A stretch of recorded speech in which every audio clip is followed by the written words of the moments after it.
Hey guys, welcome back for the second video in this malware development series. In this video, we're going to go over shellcode injection.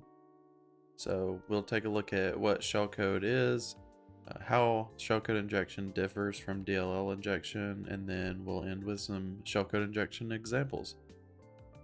So let's get started. Before we dive into it, let's just go over our disclaimer real quick. So the content in this video is for educational purposes only and not intended to encourage or support any illegal activities. The creator, myself, will not be held responsible for the misuse of the information provided. Viewers are advised to ensure their actions are lawful and safe. Alright, so let's get started. Delete that. And let's talk about shellcode. So what is shellcode?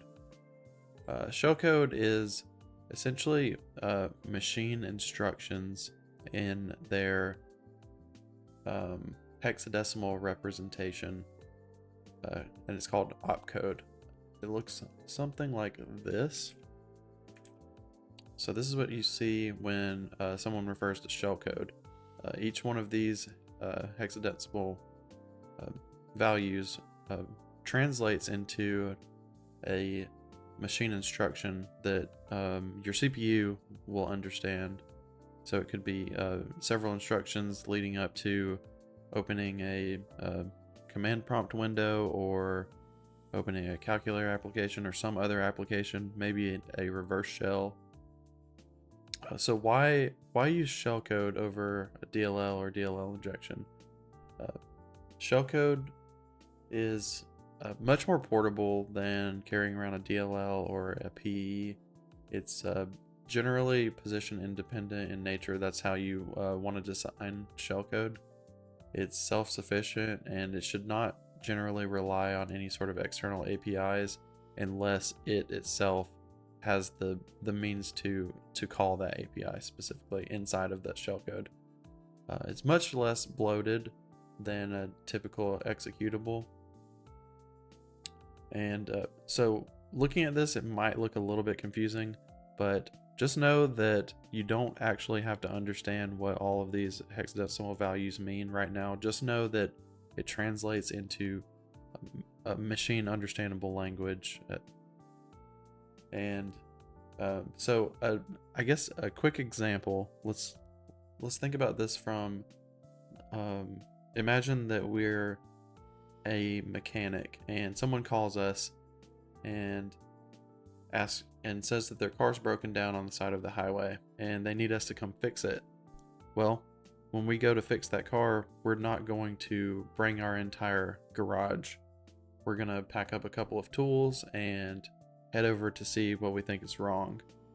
You can think of shellcode as a tool. So one piece of shellcode may be a wrench, another piece of shellcode may be a ratchet, whereas your entire garage would be like a full PE application. So instead of him bringing his full PE or full garage, he just brings one tool here or there. And that translates to, in like malware talk, to maybe one piece of shellcode will open a command prompt, or another piece of shellcode will create a reverse shell or open a new process, something like that. They're just small little bits of code that help the attacker achieve their overall task. Okay, so with that, let's go ahead and get into writing some code. So we'll start off writing an application that will inject some shellcode into itself just as a starting point. And then after that, we'll go into another application that will do injection into a remote process. But to get started, let's do some self-injection. So first things first, we need to create our includes, or add our includes. And this time I am recording my voice as I'm typing, so sorry about the keyboard background noise. Last time I tried voicing over and it just felt weird to voice over. There were just weird, awkward pauses and just moments where I wasn't sure what to do. So for this video, we'll deal with the keyboard noise and see how it compares.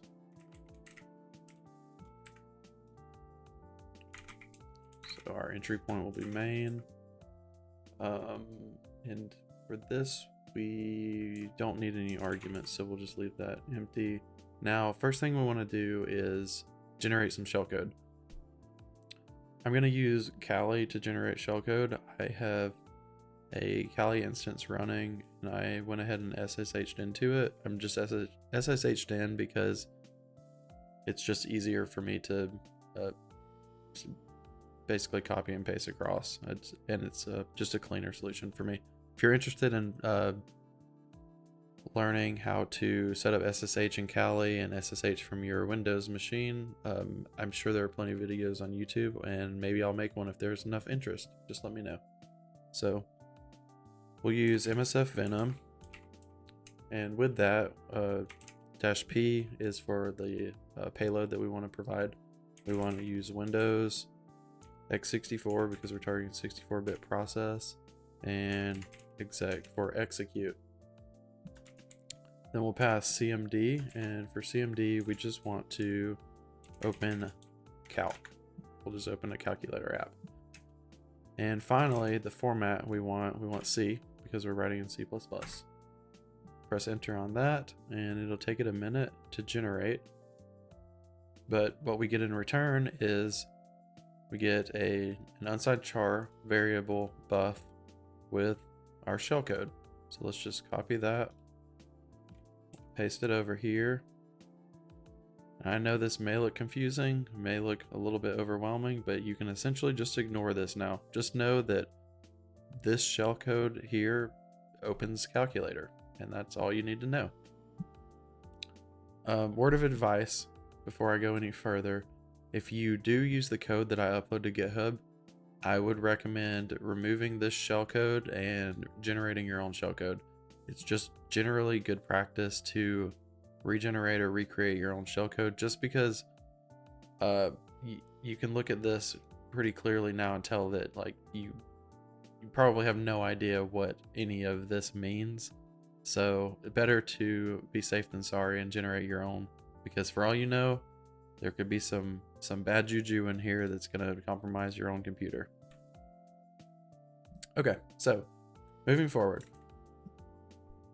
Now that we have our shellcode here that's going to open calculator, we need to actually do what's required to open calculator, or to execute our shellcode. So first thing we want to do is we want to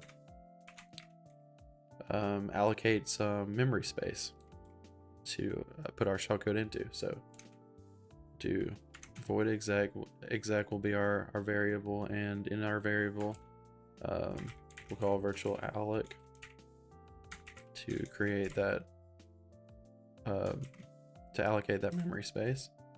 And the first argument of this is the address where we want to allocate. We'll just provide 0. If we provide 0, then the system itself will determine where we're going to allocate that memory. Next argument is the size. So the size being the size of our shellcode. So to get that, we'll just use size of and buff. Our variable's name is buff. So our third is going to be our allocation type, and this is the same as how we did virtual alloc before in our first video, where we allocated with mem commit and mem reserve. So to do both of them in one step, you just call them with a pipe.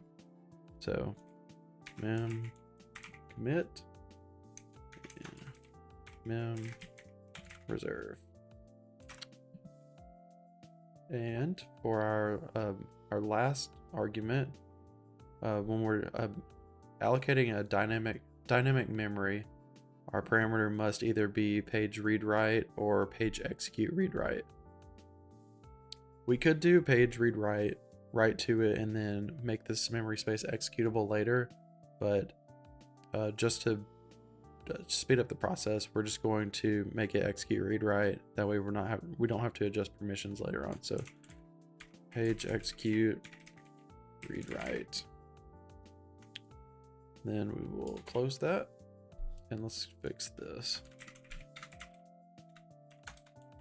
My typo. Oh. There we go. Okay. So now we have allocated some memory space. Let's just add a print statement. That way we'll know where we're at while we're running the application. Let's say allocated memory for shellcode. And we will put our exact pointer. All right, and then we can add a pause. All right. Cool. So our shellcode, our memory location will be allocated, and then what we want to do is, so we'll have this blank memory space. We'll pause, and then we can either view that memory space or we can just continue forward. And then we will use memcopy to copy our shellcode into that allocated memory region. To do that, we first provide our destination buffer, which is going to be exec. Then we provide our source, which is buff. That's our shellcode. And then finally, we provide a count. So to do that, we'll give, again, size of buff. Size of buff. If I can type. There we go. Okay, so now that will copy our shellcode buffer into exec, our allocated memory space. And we will do another print. Just says move shellcode to allocated memory space. And we will provide our pointer to our memory location again, just so we are aware. And we can add another pause. Okay. Now, finally, now we have our allocated memory space and we have our shellcode moved into that memory space. Now we want to execute it. So since we're not executing remotely, what we're going to do is we're going to take our exec pointer and cast it to a function and execute that function. So I'll show exactly how we're going to do that. So let's see. Like void pointer exec. There we go. Okay. Void pointer. There we go. All right. So we're going to take our pointer exec, which could point to anything. It points to our shellcode, and we'll cast that to a function and execute it. Okay, and that will execute our shellcode. All right, so we will run this, and we can see we get our allocated memory region for our shellcode. Then we can see that our shellcode is moved into that allocated memory space. And then after I press enter again, if all goes well, we'll get the calc executed. So press enter. We get a calc successfully, so our shellcode worked. You can see our application exited.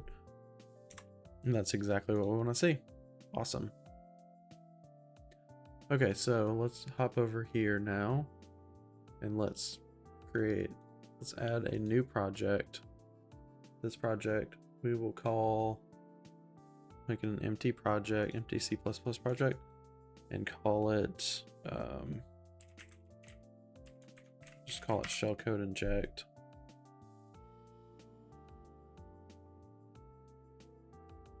and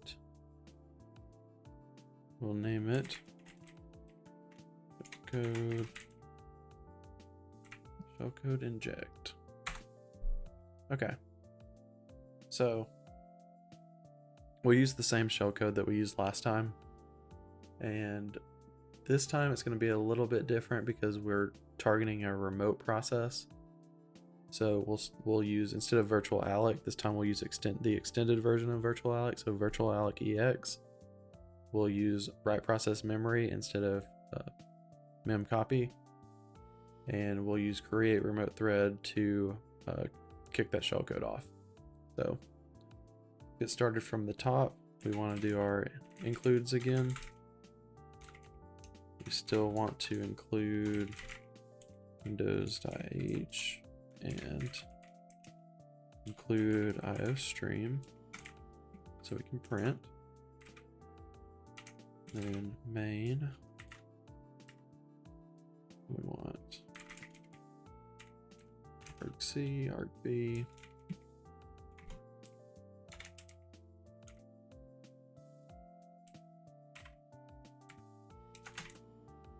okay. So first thing we want to do is we want to get our process ID of our target process. So to do that, we'll just, that will be our first argument pulled in when we execute that application. So we use atoi to convert that string into an integer. So yeah, PID, TOI, argv1, that's the first argument. So that first argument will be our target process ID. All right, now we're gonna initialize init some variables. So we want to do our handle. This will be our process handle, and we will make that null. And then we want to do a pointer to our buffer. This should look familiar because this is the exact same thing that we did when we did DLL injection. Yes, on the last video. Okay, so now let's add our shellcode here. Our shellcode. We'll copy and paste that. Okay. Now, now what we want to do is we want to get a handle to our target process based on that process ID that we will collect from the first argument. So to do that, we'll pass our handle into p handle. We'll use open process.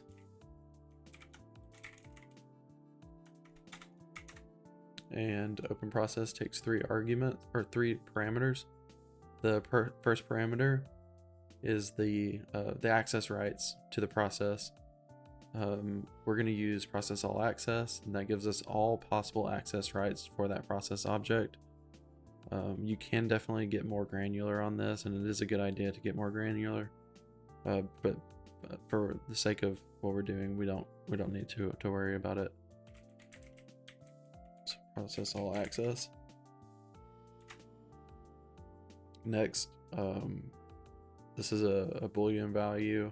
It will be true if we want to inherit handles, otherwise set to false. We don't intend to inherit anything, set that to false. And then last is the identifier of the target process, and that is the process ID cast to a dword.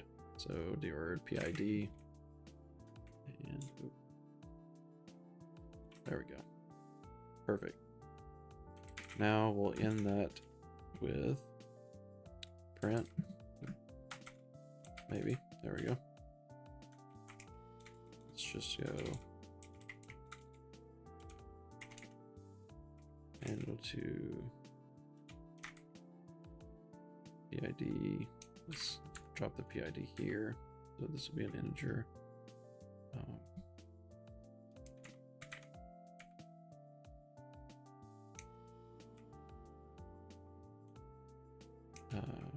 We'll go to our pointer here. So PID and then our handle.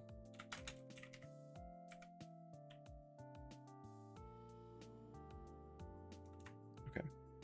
And then we can put in a pause. That way we can take a look at it while it's executing. Next, what we want to do is we want to allocate memory in our target process. So now we have a handle to the process. Next, we want to allocate a region of memory in that target process. To do that, we will use our buffer variable that we initialized earlier, and we will use virtual alloc ex this time. So this is the extended version versus last time we used the just virtual alloc, the standard version. Okay. So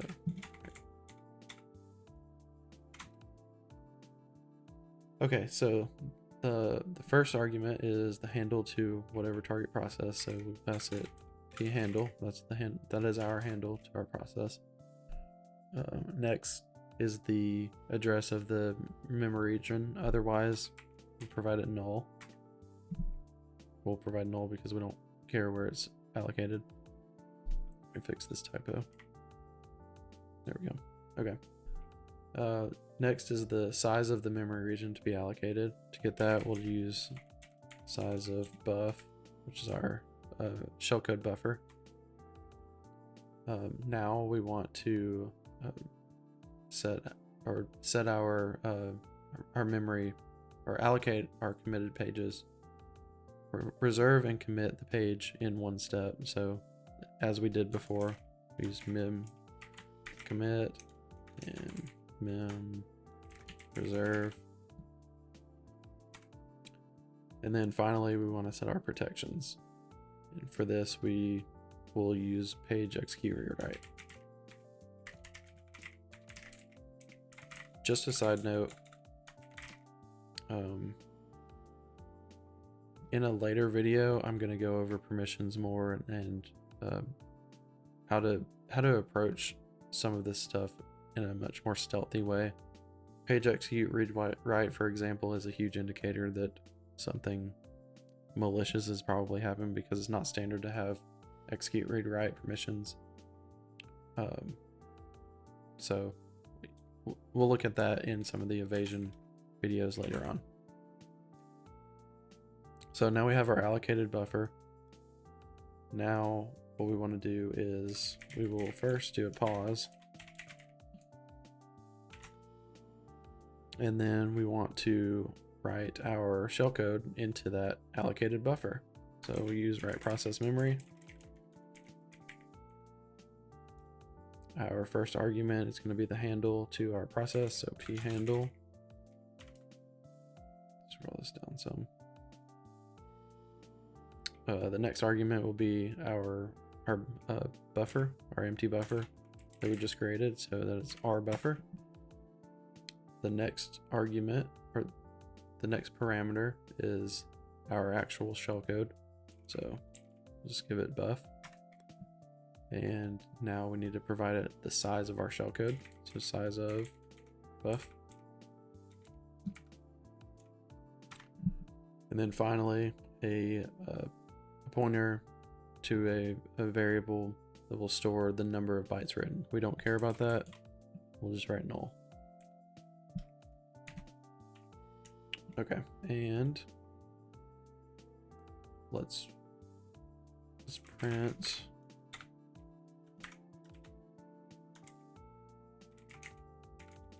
shellcode into process memory PID %I PID. Cool. All right, then we'll do another pause before we execute the shellcode. But to execute the shellcode, what we want to do, so now we have our shellcode written into memory in our target process. So now, the exact same way that we executed our DLL in the last video, we want to do the same thing to execute our shellcode. So we'll use create remote thread to do that. So this will return a handle. we'll call it hthread, and create remote thread. Parameter 1 is the handle to our target process, so p handle. The next is a pointer to security attributes. We can provide this null and it will just adopt the security attributes of the parent process. Next is the size of the stack in bytes. We can provide this 0 and it will figure it out itself. Next is our LP thread start routine. This is a pointer to the application defined function to be executed. So this is to our buffer. This is to our shellcode, but we need to cast this to LP thread start routine. Cool. Now any variables here, or any variables to be passed to this thread function, which is our buffer. This is a difference in how we did it, how we're doing it this time versus how we did it for the DLL. So for the DLL, we did pass an argument here. In this case, we will not be passing an argument. We'll instead just pass null. And the next argument is to tell the thread to run immediately after creation. To do that, we just pass 0. And then finally, if we want a return thread identifier, we can put in a pointer here, but we don't care about that, so we'll just pass null.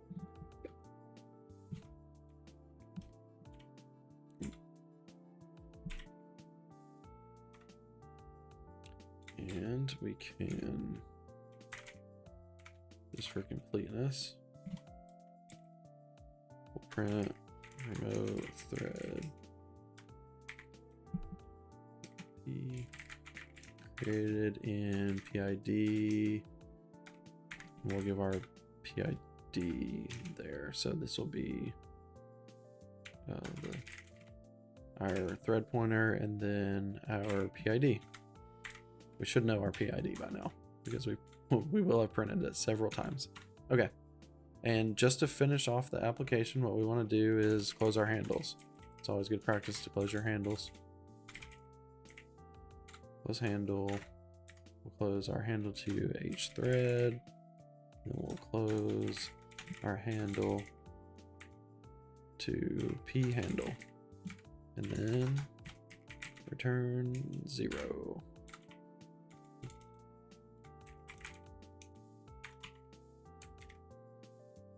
Okay, so now let's go ahead and compile this shellcode. So let's just go up here, let's hit build solution.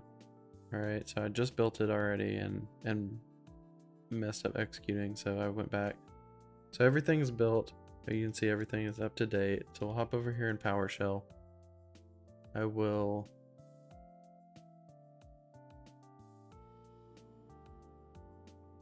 press up here. So now I have my path to my application, and let's open up Notepad and let's open up Process Hacker. Here's our PID 41164. 41164. All right, let's run this. So we can see that we got a handle. We have a handle value and it's on PID 41164. We'll run this again. Looks like we're missing a print statement. That's okay though. That would be for virtual alloc. So we've allocated our memory buffer. Let's open up Notepad here and search for a read write execute memory region. Here it is. So we can see we created this region of memory in read write execute. It's empty. So we'll close that. Press enter again. Next we're writing process memory. So when we write process memory to 41164, we can hop back over here to Process Hacker one more time and open this up. Scroll back to, I should have just left this open here. We should have shellcode in here now. Yep, perfect. So we can see FC4883E4 this matches up with exactly what we have here. Awesome. Okay. So if we press enter one more time, we should kick off our remote thread. And if everything goes as planned, we'll get a calculator. Calculator spawned. Perfect. Okay, there we go. So this is what we want to see. That means our shellcode executed correctly. Let's close this. And one more time, we're going to do this. I'm going to fix this print though. So we'll go print f, and we want to just, oops. We'll just write allocated memory shellcode, and we will provide that pointer value. That'll be our buffer. So this will help us find that memory region a little bit easier for what we're about to do now. So let's go build that. Just build solution. Okay, so it was succeeded. We'll press up. We still have the same process open, so it should be fine. We can target this process one more time.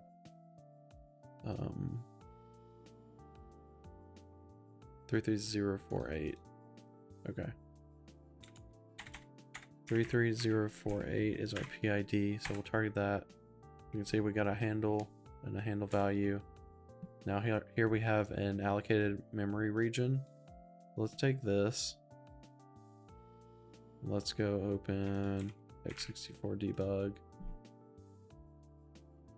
Actually, let's press enter one more time. Okay, so now we have our shellcode written into the application. So let's go attach to Notepad, and then let's go to that memory region. Okay. So what this is this is our page of memory that we allocated and wrote our shellcode into. So starting here, FC4883 E4, you can see that maps directly to what our shellcode is, and you can see that these hex values translate directly over to machine instruction. So essentially what we've done is passed commands directly into the machine to open calculator. So this is what shellcode looks like once interpreted by the compiler and then the CPU. Pretty cool stuff. Okay, so that's the end of this video. Don't forget to like, subscribe, comment, let me know what you thought. I'm trying to do this live in one take versus voicing over, so some of it may be a little messy, but it's all live. So just let me know thoughts. Thank you for your time. Bye.